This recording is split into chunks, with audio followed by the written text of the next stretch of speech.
چلے اسی تنخواہ میں سے جب بندہ بڑے بیٹے کی شادی کر کے بہو بیاہ کے لے آئے تو پھر بھی کام چلتا ہے، اور جب اس بیٹے کو اللہ بچے عطا کر دے تو اسی گھر میں، اسی آنگن میں، اسی چھت کے نیچے کام چلتا ہے، تو پھر تو مان جانا کہ چلانے والا تو نہیں، چلانے والا کوئی اور ہے۔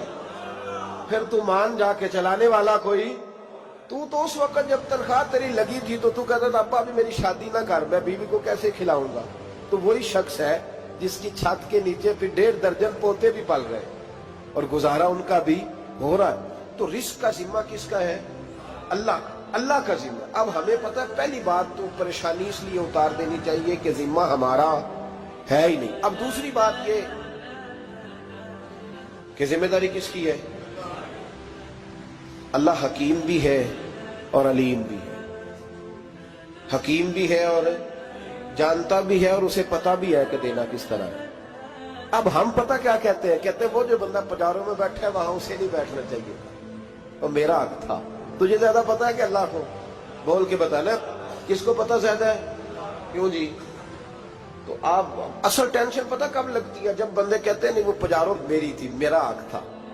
وہ جب گزرتی ہے نا پاس سے مہران کے تو مہران والا ٹینشن بڑی لیتا ہے، حالانکہ اللہ کو زیادہ پتا ہے کہ وہ حق۔ ایک بات اپنے ذہن میں یاد رکھ لیں، رٹ لیں کہ جو میرے لیے بہتر تھا میرے رب نے مجھے دے دیا، اور بات ختم ہو گئی۔ بس وصل اچھا ہے نہ فراق اچھا ہے، یار جس حال میں رکھے وہی حال اچھا ہے۔ بس جو میرے حق میں بہتر تھا میرے رب نے مجھے، مسئلہ یہ ہے کہ تو اس پہ راضی ہونے کو تیار نہیں۔ حضرت علی کرم اللہ تعالیٰ وجہ الکریم نے میرے نبی پاک کی ایک حدیث بیان کی ہے، اور جناب علی جب یہ حدیث بیان کیا کرتے تھے تو حضرت مجاہد فرماتے ہیں یوں لگتا تھا کہ جیسے حضرت علی ہمیں ہر پریشانی سے نکال رہے ہیں۔ مولا علی شیر خدا رضی اللہ تعالیٰ عنہ فرماتے ہیں کہ مجھے میرے نبی پاک صلی اللہ علیہ وسلم نے ایک طریقہ دیا تھا ٹینشن فری ہونے کا۔ آپ فرماتے ہیں مجھے تو بڑا راس آیا ہے، تم بھی اگر کر لو گے تو تمہیں بھی فائدہ دے گا۔ کہا وہ کیا؟ حضرت علی کہنے لگے محبوب علیہ السلام نے فرمایا تھا لوگوں تم اللہ کے دیے ہوئے تھوڑے رزق پہ راضی ہو جاؤ، وہ تمہاری تھوڑی عبادت سے تم سے راضی ہو جایا کرو گا۔ بس تم 2 نفل بھی پڑھو گے تو اللہ راضی ہو جائے گا، تم 1 رکوع بھی سویرے اٹھ کے پڑھو گے تو وہ راضی ہو جائے گا، وہ تمہارے 313 درود شریف سے راضی ہو جائے گا، تم اس کے دیے ہوئے تھوڑے رزق سے راضی ہو جاؤ۔ ٹینشن اس لیے ہوتی ہے کہ ہم راضی نہیں جو اس نے ہمیں دیا ہے۔ وہ حل میں مزید کی جو دوڑ ہے نا، حل میں مزید کی، بے قدرہ کچھ قدر نہ جاتی، کیتی خوب تسلی ہو، دنیا دار پجاری زردے، کتیاں دے گل ٹلی ہو، بک بک روشن اکھیاں تکیوں ویک حویلی کلی ہو، تے کوچ نصیر اساں جد کیتی پہ جانی تھر تھلی ہو۔ تو یاد رکھیں یہ جو ہے نا مصیبت کے مال آ کیوں نہیں رہا، وہ سامنے والا پلاٹ میرے گھر کے سامنے ہے گھر کے سامنے، پر رجسٹری میرے نام کیوں نہیں؟ یہ مصیبت سانس نہیں لینے دیتی۔ موٹر سائیکل کھڑی کرتا ہے نا جب آ کے دکان سے روٹی کھانے آتا ہے، دفتر سے گھر آتا ہے، کاروبار سے آتا ہے، تو جہاں موٹر سائیکل کھڑی کرتا ہے وہ ٹینشن بڑی ہے کہ کبھی میری ہو جائے نا یہ والی جگہ، تو میں یہاں بھی بورڈ لگاؤں اپنے نام۔ اس نے مالی پریشانی پیدا کی۔ تو جس حال میں ہے، کیونکہ تو نے اپنا یہ حال خود نہیں بنایا، جس نے بنایا ہے وہ بڑا بہتر جانتا تھا کہ تو اسی حال میں اسے اچھا لگتا ہے۔ تو اسے اسی حال میں، ایک بزرگ تھے تو ان کی طبیعت بڑی علیل ہو گئی، بیمار ہو گئے، تو اللہ نے آزمائش دی تو کیڑے پڑ گئے وجود میں۔ ایک کیڑا یہاں سے کھا رہا تھا، اللہ والے بڑے راضی رہتے ہیں اس کی رضا پہ، تو کیڑا یہاں کھا رہا تھا تو نیچے گر گیا، تو بابا جی نے اٹھا کے پھر وہاں رکھ لیا، کہنے لگے جب اس نے تیری ڈیوٹی مجھے کھانے کی لگائی ہے تو میں اس بات پہ راضی ہوں، تو نیچے کیوں گرتا ہے؟ بس ٹھیک ہے کھا، جب اس نے تجھے ڈیوٹی جو تیری لگائی۔ سالبہ بن عبد الرحمن ایک صحابی تھے، سالبہ غالباً، نبی پاک صلی اللہ علیہ وسلم کی خدمت میں آئے، کہنے لگے یا رسول اللہ صلی اللہ علیہ وسلم غربت بڑی ہے، میرے لیے دعا کریں اللہ زیادہ مال دے۔ تو محبوب صلی اللہ علیہ وسلم نے فرمایا تو جس حال میں اچھا ہے وہ تیرے لیے بہتر ہے، اس میں تو ہے وہی حال تیرے لیے۔ مشکل ہے نا یہ جواب سننا؟ کہتے پیر صاحب فلان جگہ سے تویز آیا، وہاں تو وارے نے آرے ہو گئے، تو آپ کے ہاں؟ تو میں کہتا ہوں یہ تویز دینے والا اگر تویز دے کے امیر بناتا ہے تو پہلے خود کیوں نہیں بنتا؟ یہ خود تو 150 کا طویل بیچ رہا ہے, اپنی بیچارے کی حالت یہ ہے. اگر اتنا ہی طویل اس کا چلتا ہوتا تو پہلے 5 جو پجاروں اس کے دروازے پہ کھڑی ہو. عجیب چکر ہے اور عجیب جگہ لوگ الجھ گئے, سمجھتے ہی نہیں بات کو. یا رسول اللہ صلی اللہ علیہ وسلم دعا کر دے تو محبوب نے کیا فرمایا؟ فرمایا تو جس حال میں ہے نا وہ حال تیرے لیے بہتر ہے, اسی میں رہ. کہ نہیں حضور دعا کرے. فرمایا سال بعد تو باز آ جا. حضور دعا کرے. فرمایا تو باز آ جا. 2-3 دفعہ کا ضد کی. محبوب نے فرمایا جا, پھر اللہ تجھے زیادہ پیسے دے گا. چند بکریاں خریدی, اتنی برکت ہوئی کہ بکریوں کے ریوڑ بن گئے. پھر کچھ بکریاں بیچ کے گائے خرید لی, ان کے بھی ریوڑ ہو گئے. پھر کچھ اونٹنیاں لے لی, ریوڑ ہی ریوڑ. پہلے 5 وقت مسجد میں آتے تھے, اب فجر اور عشاء رہ گئی. پھر مال زیادہ ہوا تو مدینے شہر میں کوئی جگہ ہی نہیں, مدینے سے باہر حویلی خریدی, پھر جمعہ ہی رہ گیا. جمعے کے جمعے آتے. زکوٰۃ کا حکم آیا. میرے نبی کریم علیہ السلام نے حضرت ابو ہریرہ کو بھیجا. فرمایا جا اسے کہہ تیری زکوٰۃ بنتی ہے 2.5%. 10 کروڑ روپیہ ہو تو کتنی زکوٰۃ بنتی؟ بھئی 1 کروڑ کی 2.5 لاکھ ہوئی نا, تو 10 کروڑ کی کتنی ہوئی؟ تو بڑی مصیبت ہے جب بینک سے میسج آتا ہے نا کہ 25 لاکھ نکل گیا تیرے اکاؤنٹ سے. بہت بڑی مصیبت, بڑی ٹینشن ہوتی ہے. ایک صاحب میرے پاس آئے, ان کی زمین اچانک مہنگی ہو گئی. اچانک پہلے کچھ 15-16 لاکھ کی ایکڑ زمین تھی, پھر وہ کروڑ کی ہو گئی. تو میرے پاس آئے, کہنے لگے وہ 10 کروڑ روپے بنتے ہیں تو زکوٰۃ. تو میں نے کہا آپ نے کیا کیا؟ ذری زمین پہ عشر آتا ہے, اس پہ زکوٰۃ نہیں آتی, تو آپ نے کیا کیا؟ کہنے لگے وہ کچھ سوسائٹی کے رول کے مطابق میں نے فائلیں وغیرہ لے لی ہیں, اب میں نا کبھی موقع آئے گا تو ان کو بیچوں گا. تو میں نے کہا اب تو آپ کا یہ مال ہو گیا بزنس کا, تو اب تو اس پہ زکوٰۃ آئے گی. 10 کروڑ پہ جب 25 لاکھ سنا تو کہنے لگے فوراً دینی پڑتی ہے کہ تھوڑی تھوڑی سے بھی کام چل جاتا ہے.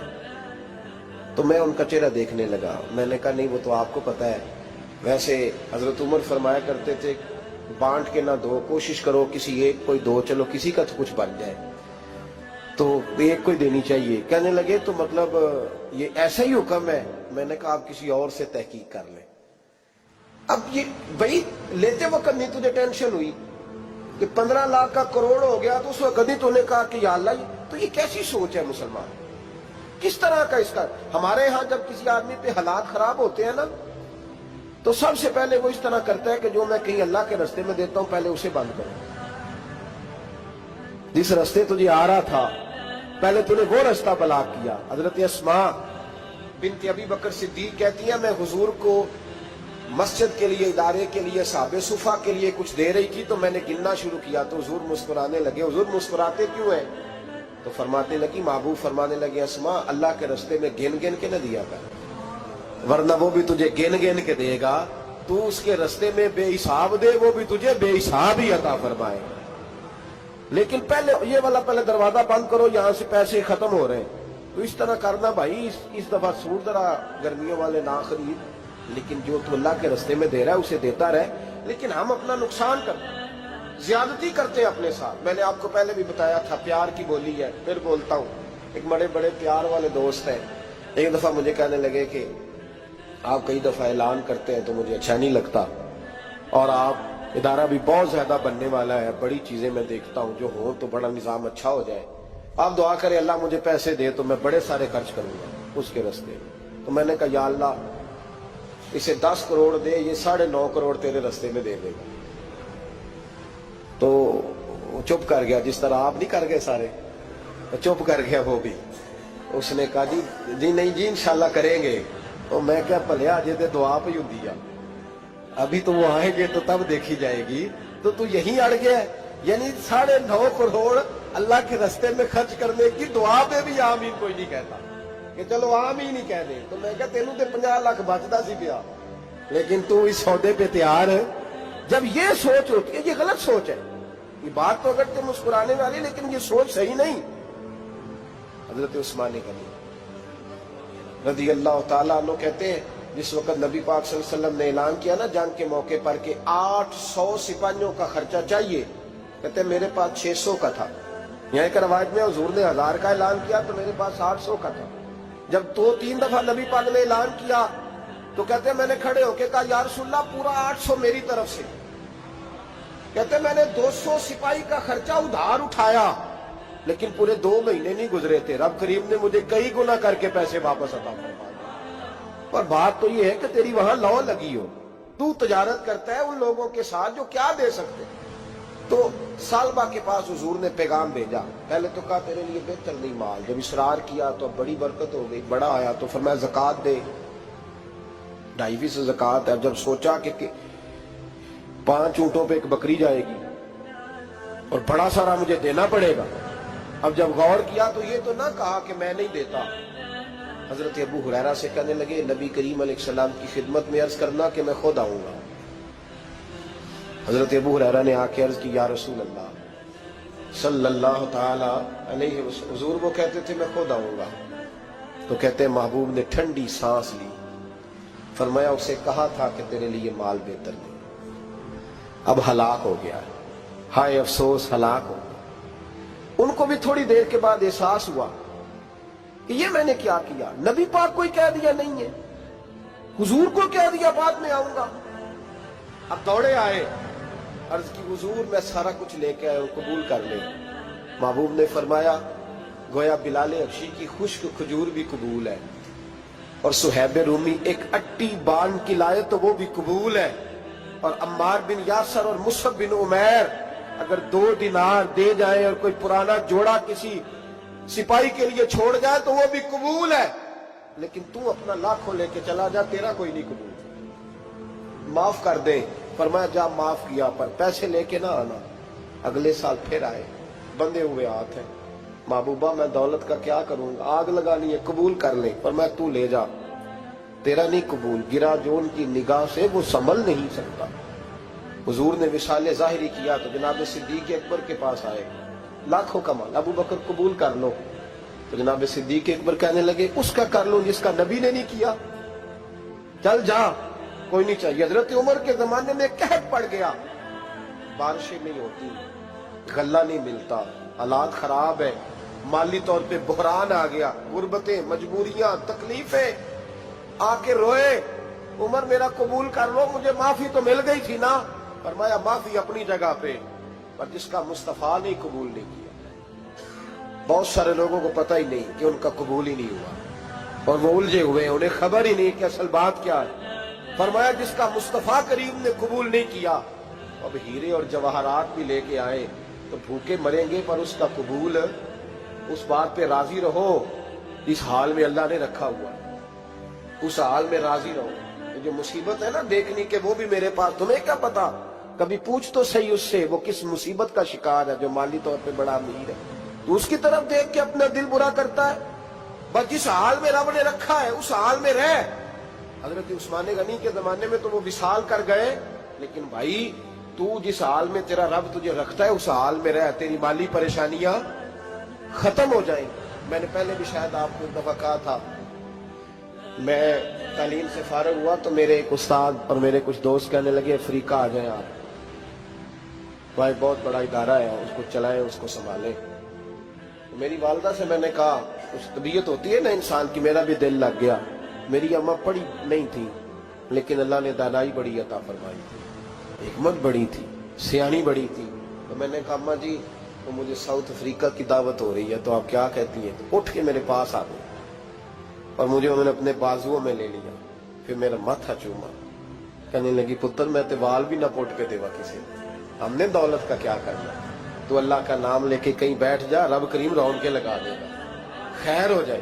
تو میرے بھائی یاد رکھیں ان چیزوں سے تھوڑا سا دیکھیں نا، قناعت کریں، جو اللہ نے دیا اس پہ راضی ہو جائے، اللہ بڑا مہربان ہے، وہ آسانیاں کر دیا کرتا ہے۔